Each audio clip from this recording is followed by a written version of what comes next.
Existem livros que desafiam a compreensão humana. Livros proibidos que guardam segredos tão sombrios que jamais deveriam ser lidos. Hoje, vamos explorar relatos reais de pessoas que ousaram abrir essas páginas, e as consequências terríveis que enfrentaram. Prepare-se. Você está prestes a adentrar o desconhecido.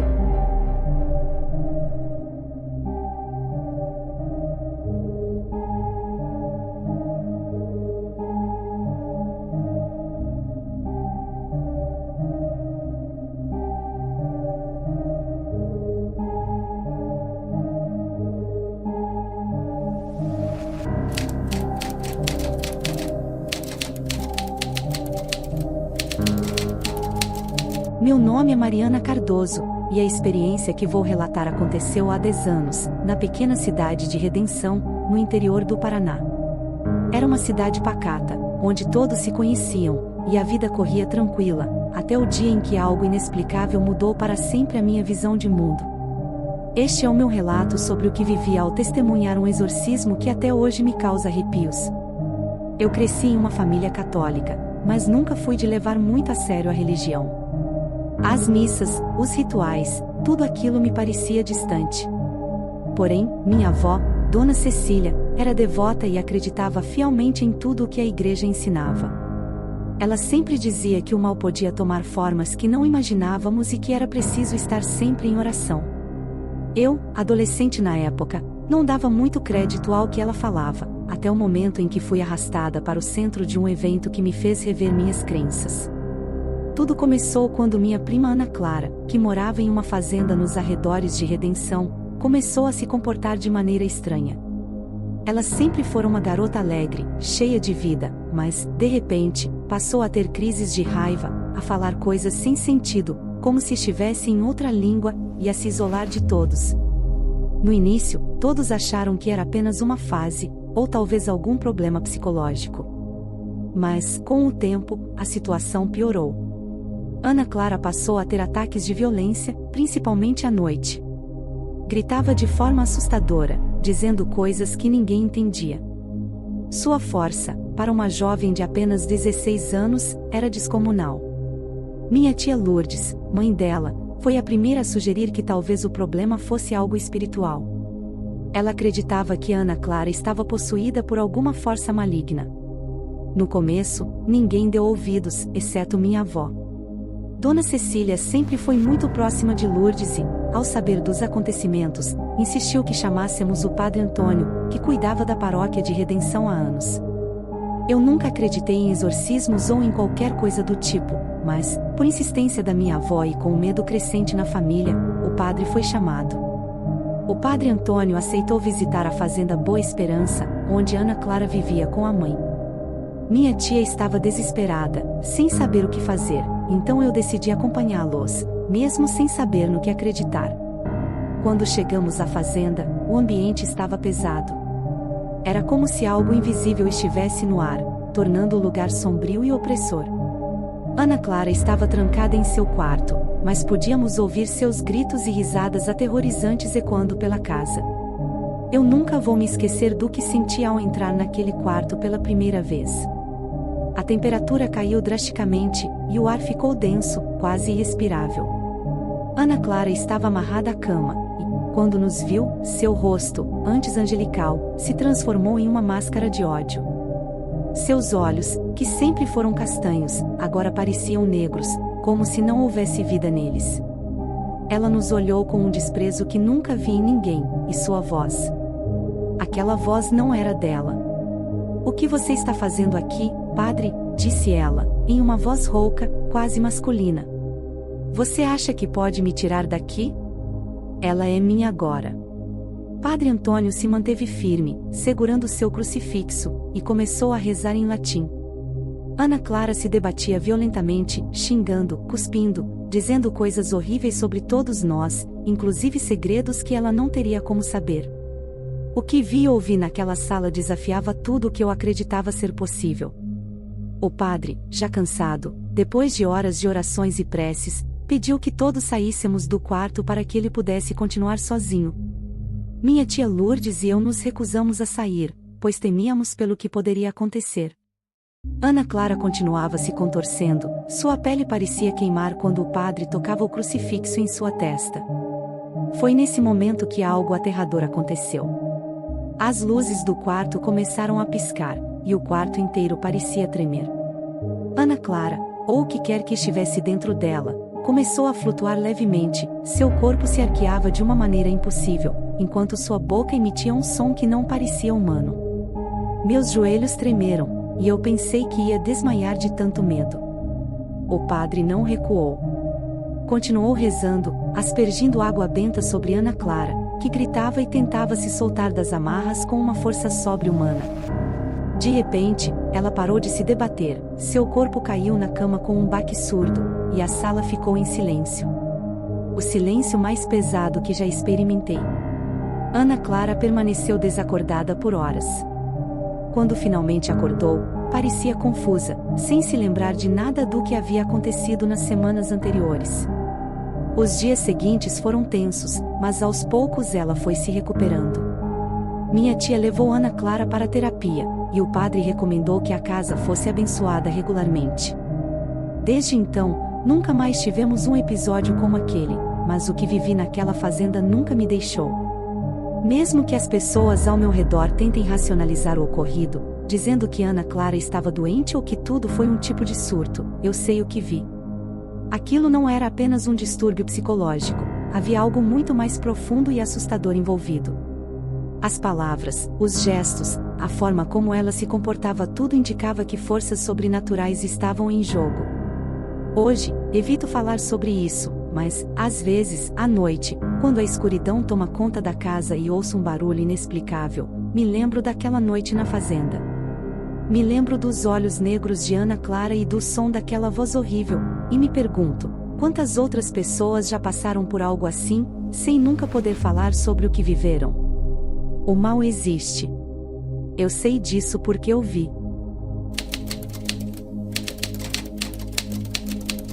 Meu nome é Clara Mendes, e até hoje me arrepio ao lembrar do que aconteceu comigo há 7 anos, na pequena cidade de São Miguel das Almas, no interior de Goiás. Era um lugar tranquilo, quase esquecido no tempo, com ruas de terra e casas simples. Minha família vivia ali há gerações, e nunca imaginávamos que algo tão terrível pudesse acontecer em nossa própria casa. Tudo começou quando eu tinha 24 anos. Eu era uma pessoa normal, sem grandes preocupações, vivendo uma vida simples. Trabalhava como professora na escola local, adorava ensinar e tinha muitos amigos. No entanto, algo estranho começou a acontecer comigo, algo que mudaria minha vida para sempre.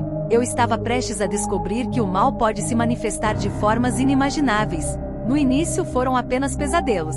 Sonhos tão vívidos e perturbadores que me faziam acordar suando frio e com o coração disparado. Em meus sonhos, eu via figuras sombrias me observando, sussurrando coisas em uma língua que eu não conseguia entender. Às vezes, sentia que algo estava me puxando para a escuridão, mas eu sempre acordava antes de cair completamente.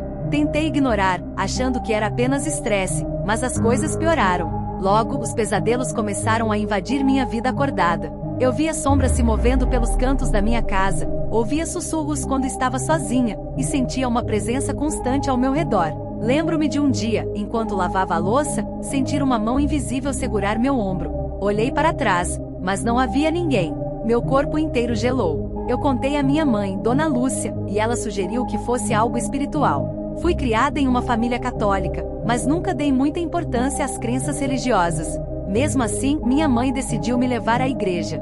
O padre da cidade, Padre Augusto, um homem bondoso e sereno, me escutou com atenção. Depois de alguns minutos de conversa, ele sugeriu que poderia ser uma opressão espiritual. Naquele momento, a palavra exorcismo nem sequer cruzou minha mente, mas mal sabia eu que essa palavra logo faria parte da minha vida. Com o passar dos dias, meu estado piorou. Comecei a ter apagões, momentos em que não conseguia me lembrar do que havia feito. Pessoas diziam que me viam andando pelas ruas de São Miguel, falando sozinha ou olhando fixamente para o nada. Eu não me lembrava de nada disso. Mas o mais assustador estava por vir. Em uma manhã, acordei com marcas de arranhões profundos nas costas, como se algo tivesse me atacado durante a noite. Eu não conseguia explicar como aquilo havia acontecido. Foi então que minha mãe, desesperada, decidiu chamar novamente o Padre Augusto. Dessa vez ele trouxe consigo um amigo, o padre José, um exorcista experiente de uma cidade próxima. Quando eles chegaram à minha casa, o ambiente parecia pesado.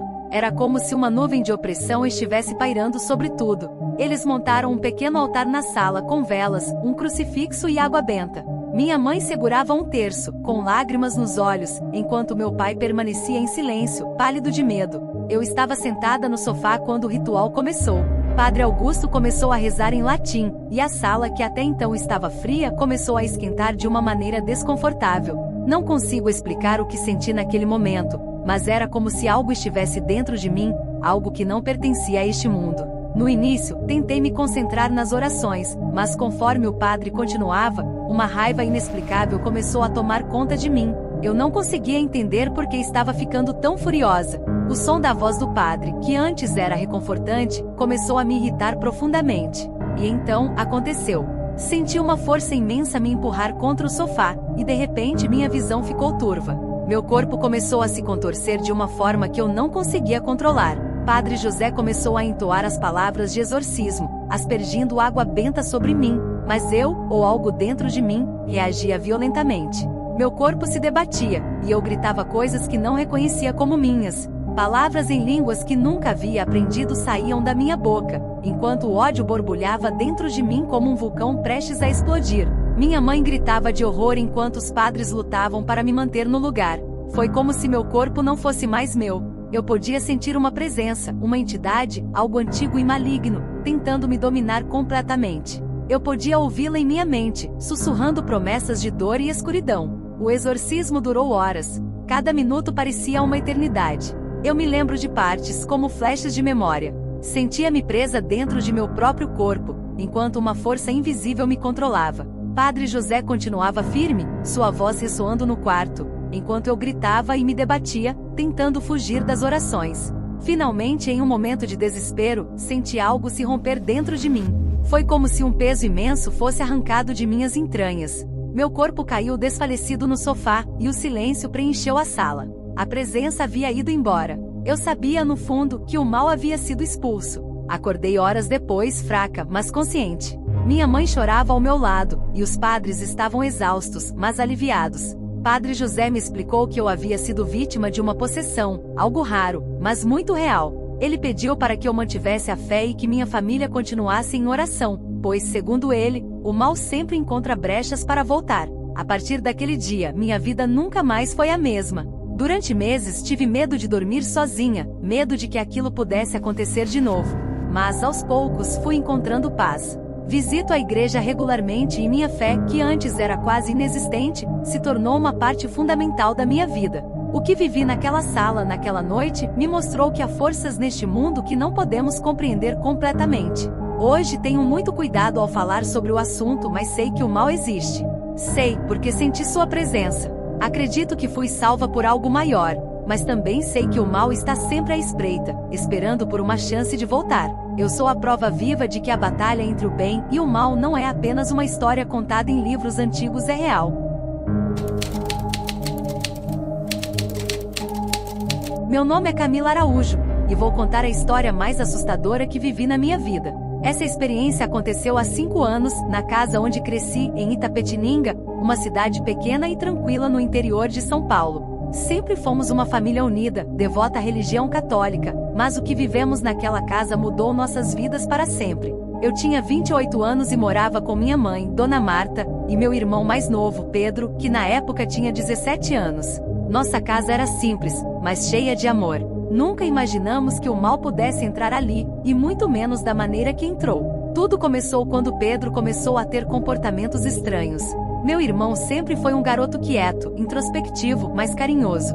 No entanto, de repente ele começou a ficar irritado com facilidade, afastou-se dos amigos e passava longos períodos trancado no quarto, o que não era normal. No início achamos que era uma fase, que talvez fosse apenas estresse por conta da escola, mas as coisas foram ficando mais sinistras. Pedro passou a ter crises à noite, acordava gritando, dizendo que havia algo no quarto dele. Ele falava de sombras que se moviam nas paredes e de vozes que sussurravam seu nome. No início pensamos que eram apenas pesadelos, mas logo percebemos que havia algo muito mais sombrio acontecendo. Uma noite fui acordada por um barulho estridente vindo do quarto de Pedro.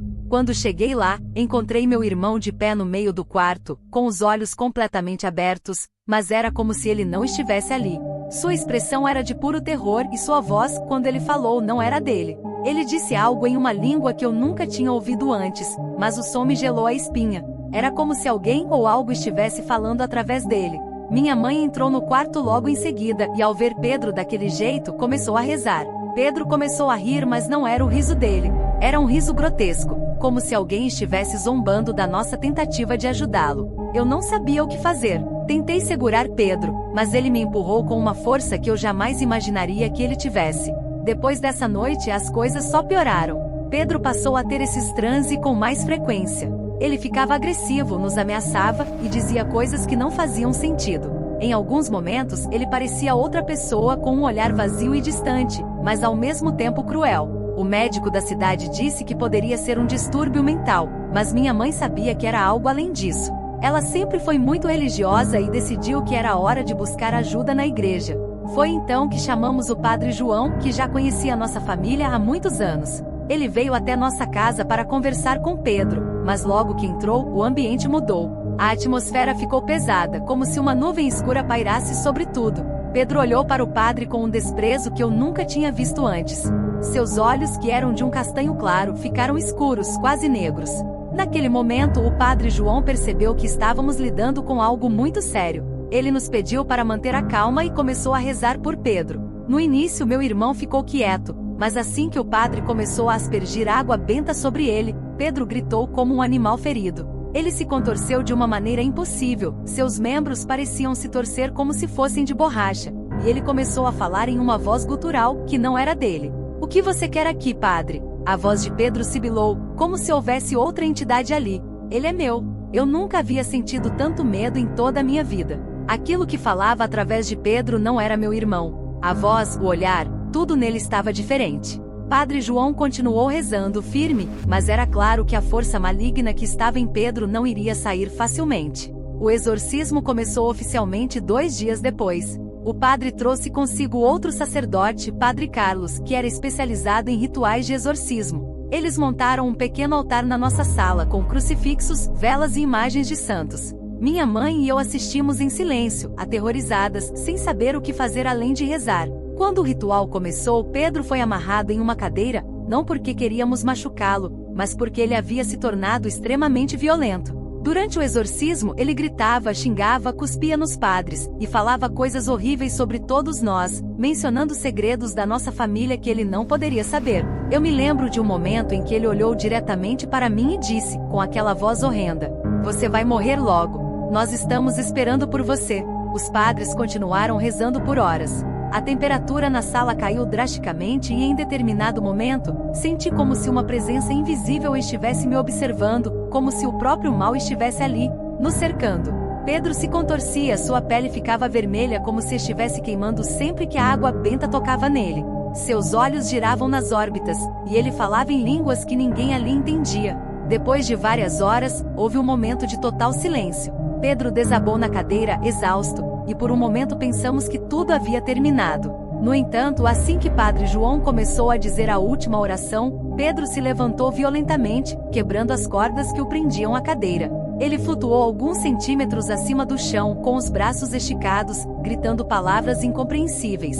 Minha mãe caiu de joelhos, rezando desesperadamente, e eu fiquei paralisada de medo. Eu sabia que aquilo que estava dentro do meu irmão era algo além da nossa compreensão. Foi nesse momento que Padre Carlos levantou o crucifixo em direção a Pedro e gritou: "Em nome de Cristo, deixe-o agora." Pedro caiu no chão com um baque surdo e ficou imóvel. O silêncio que se seguiu foi aterrorizante. Minha mãe correu até ele, e para nosso alívio Pedro estava respirando, embora estivesse inconsciente. Quando ele acordou, horas depois, não se lembrava de nada do que havia acontecido. Os padres nos disseram que o mal havia sido expulso, mas que precisávamos continuar em oração para proteger nossa casa e nossa família. Pedro voltou ao normal nos dias seguintes, embora estivesse fraco e confuso. Ele nunca mais teve outro episódio como aquele, mas até hoje evitamos falar sobre o que aconteceu naquela casa. O que vivi me mostrou que o mal existe e que ele pode se manifestar de formas que nunca imaginamos. Eu sempre fui uma pessoa cética, mas depois daquela noite minha fé foi renovada. Sei que o que enfrentamos foi real, e por mais que algumas pessoas tentem explicar como um distúrbio psicológico, eu sei que aquilo era algo muito mais profundo. Até hoje, quando passo pela sala da nossa antiga casa, sinto um calafrio na espinha. A lembrança do que aconteceu ali nunca me deixou, e acredito que nunca vai me deixar. O mal existe, e eu vi de perto o que ele é capaz de fazer.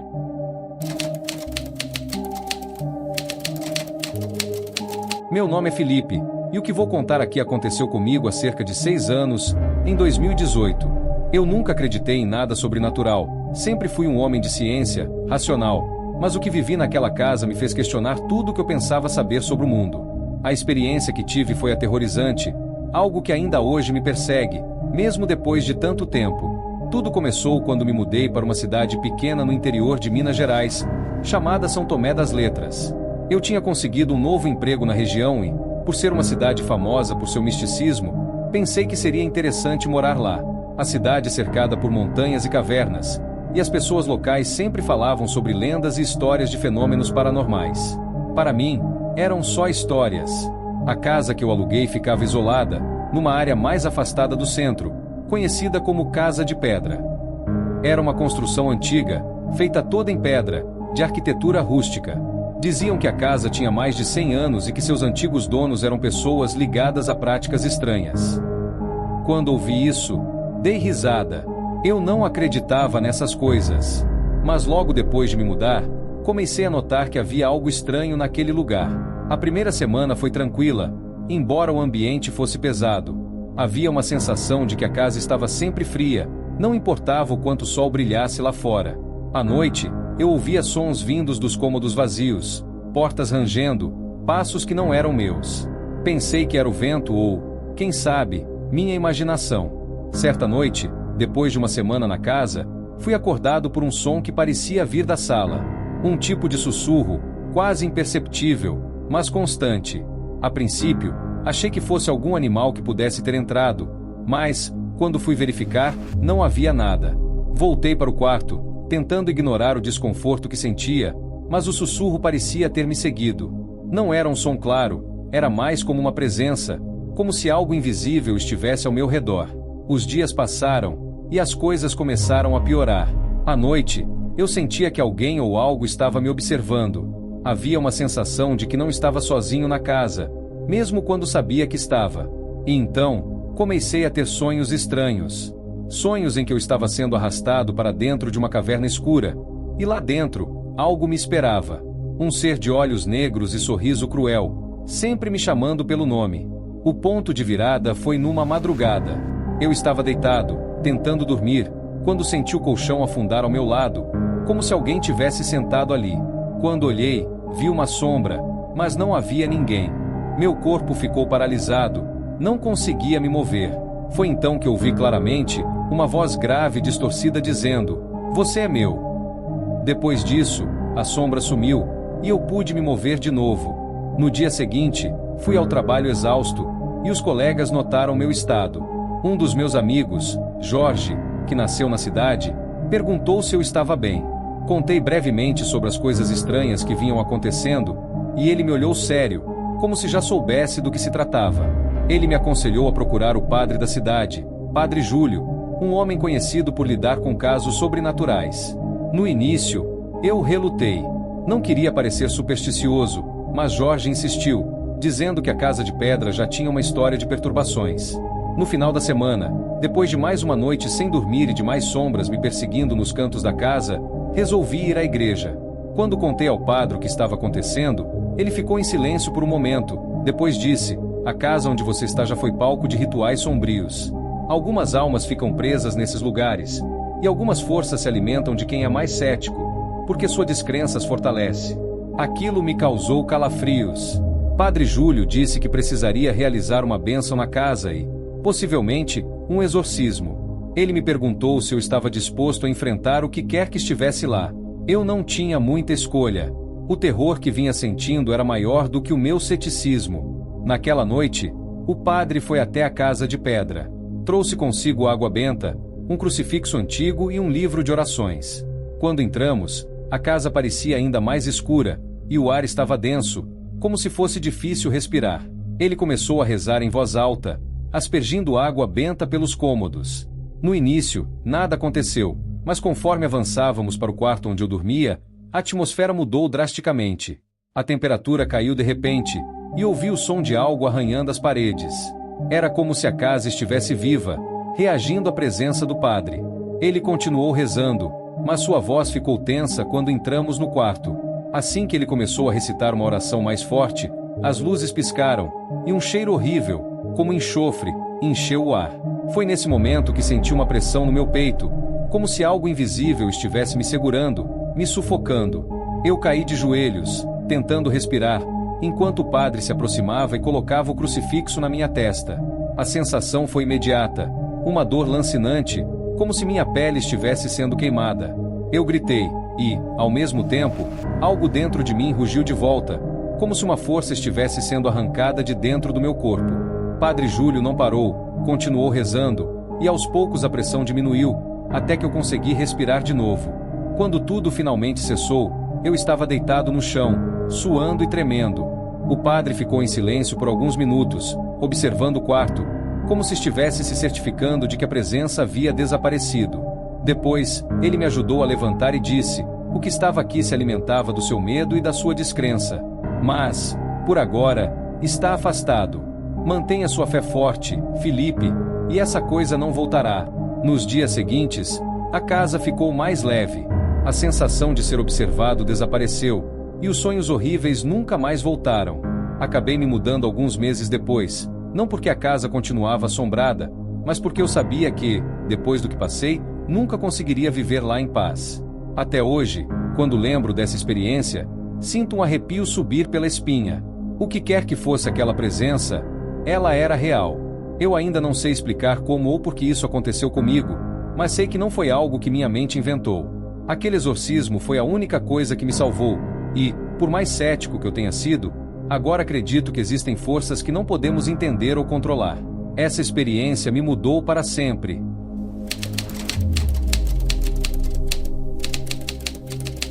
Meu nome é Lucas Ferreira, e o que vou relatar aqui aconteceu comigo em 2017, numa fazenda no interior do Mato Grosso do Sul. Eu era um homem que nunca acreditou em histórias de fantasmas, demônios ou exorcismos. Sempre fui o tipo de pessoa que precisava ver para crer, mas a experiência que vivi naquela fazenda me forçou a reavaliar tudo o que eu achava saber sobre o mundo. Naquele ano, eu trabalhava como gerente de uma fazenda chamada Fazenda Esperança, perto de uma pequena cidade chamada São Vicente.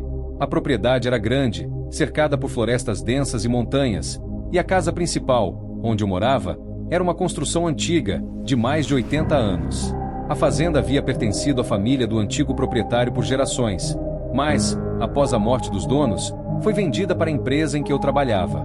Eu tinha me mudado para a fazenda há apenas alguns meses, mas logo que cheguei, comecei a ouvir histórias estranhas sobre o lugar.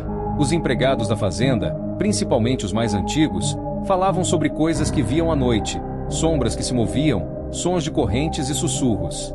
Muitos acreditavam que a casa era amaldiçoada, que havia coisas ali que não eram deste mundo. Eu não levava nada disso a sério. É claro, para mim, tudo não passava de superstição rural. As coisas começaram a mudar depois de algumas semanas. Eu morava sozinho na casa principal, uma construção de 2 andares, com muitos quartos e corredores longos e escuros. À noite, eu costumava ouvir sons que não conseguia explicar, passos no andar de cima, portas que batiam sozinhas, e um vento que parecia soprar dentro da casa, mesmo quando as janelas estavam fechadas. Mas sempre achei que era apenas a casa velha rangendo, como qualquer construção antiga. Uma noite, porém, algo mais aconteceu. Eu estava no meu quarto, quase adormecendo, quando ouvi um som de arranhões vindos de fora. No começo, pensei que fosse um animal, talvez um gato, mas o som ficou mais alto, como se algo estivesse arranhando as paredes de dentro da casa. Quando acendi a luz e fui verificar, não encontrei nada, mas a sensação de que havia algo ali, me observando, não me deixou. Com o passar dos dias, os incidentes se tornaram mais frequentes. Objetos se moviam sozinhos, luzes piscavam e apagavam sem motivo, e, às vezes, eu ouvia vozes, não gritos, mas sussurros, chamando meu nome. Eu tentei ignorar, atribuir isso ao estresse ou à minha imaginação, mas, no fundo, algo me dizia que havia algo muito errado naquela casa. Foi então que comecei a ter sonhos estranhos. Todas as noites, eu sonhava com uma figura escura, parada ao pé da minha cama, me observando em silêncio. Eu nunca conseguia ver seu rosto, mas sabia que era algo maligno. O medo que senti nesses sonhos era tão real que eu acordava suando frio, com o coração disparado. E logo percebi que esses sonhos não eram apenas imaginação. Uma madrugada, acordei no meio da noite com uma sensação estranha. Senti que havia alguém no meu quarto, mas quando abri os olhos, não vi nada, pelo menos, não imediatamente. Quando olhei para o canto do quarto, vi uma sombra, mais escura que o próprio breu. Ela não tinha forma definida, mas seus contornos se moviam, como se estivesse viva. Meu corpo congelou. Eu tentei gritar, mas minha voz não saía. A sombra começou a se mover em minha direção, lenta e silenciosa, até que senti uma pressão horrível no peito, como se algo estivesse me esmagando. Eu não conseguia respirar. Senti que ia morrer ali, paralisado de medo. E então, ouvi aquela voz. Uma voz que não era deste mundo, gutural, falando numa língua que eu não conhecia, mas que eu sabia ser antiga e terrível. Quando finalmente consegui me mexer, me levantei de um salto e acendi todas as luzes. A sombra desapareceu, mas o quarto ainda parecia impregnado por uma presença pesada. Eu sabia que não podia mais ignorar o que estava acontecendo. No dia seguinte, fui até a cidade falar com o padre, o único homem em quem eu achava que podia confiar naquele momento. O padre Henrique era um homem já de idade, com fama de ser experiente em lidar com o sobrenatural. Quando contei a ele o que vinha acontecendo na fazenda, ele me olhou seriamente e disse que casos assim não eram incomuns em lugares com história violenta. Você está lidando com uma entidade antiga e poderosa, disse ele. E se não for expulsa, ela pode destruir sua vida. Ele sugeriu que fizéssemos um exorcismo na casa. Naquele momento, eu não sabia o que pensar. Eu, um homem racional, agora estava ouvindo um padre me falar sobre exorcismos e entidades malignas. Mas, depois de tudo que vivi, sabia que não tinha outra escolha. No final daquela semana, o padre Henrique foi até a fazenda, acompanhado de 2 assistentes. Eles trouxeram água benta, crucifixos e velas. O padre me explicou que o exorcismo seria uma luta espiritual e que eu deveria estar preparado para ver coisas que talvez não conseguisse explicar. Ele não estava brincando. O exorcismo começou ao cair da noite. O padre acendeu velas em todos os cômodos e começou a rezar em latim. No início, tudo parecia normal, mas à medida que ele avançava pelas orações, o ambiente na casa começou a mudar. A temperatura caiu drasticamente e o ar ficou pesado. Eu ouvia ruídos vindos das paredes, como se algo estivesse tentando escapar ou se esconder. Quando chegamos ao meu quarto, o epicentro de tudo que vinha acontecendo, as luzes começaram a piscar e as velas tremulavam, quase se apagando. O padre continuou rezando, mas sua voz ficou tensa. De repente, um vento forte atravessou o quarto, mesmo com todas as janelas fechadas. Foi nesse momento que a entidade se manifestou de verdade. Uma sombra escura, densa e pulsante, se ergueu do chão, como uma fumaça viva. Ela se contorceu e mudou de forma, assumindo uma silhueta humana, mas sem rosto. Era a mesma figura que eu tinha visto nos meus sonhos. Ela se aproximou do padre, como se quisesse atacá-lo, mas ele continuou firme, segurando o crucifixo e aspergindo água benta. A sombra recuou, emitindo um som que parecia um grito distorcido. O padre intensificou as orações, e a coisa começou a se dissipar, como se estivesse sendo sugada para dentro do chão. Quando finalmente desapareceu, o silêncio que se seguiu foi quase ensurdecedor. Depois daquela noite, a fazenda voltou a ser o que era. Os sons, os sonhos, a presença, tudo desapareceu. Eu nunca mais tive qualquer experiência sobrenatural, mas o que vivi me marcou profundamente. Não importa o quanto eu tente racionalizar, eu sei o que vi, e sei que o mal é real.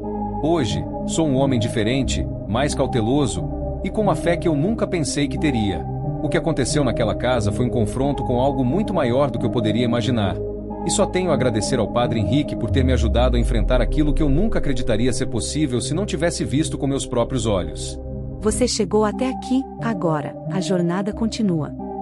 Se você gostou desse mergulho no desconhecido, não se esqueça de se inscrever no canal. Assim, você não perde nenhum dos nossos mistérios diários.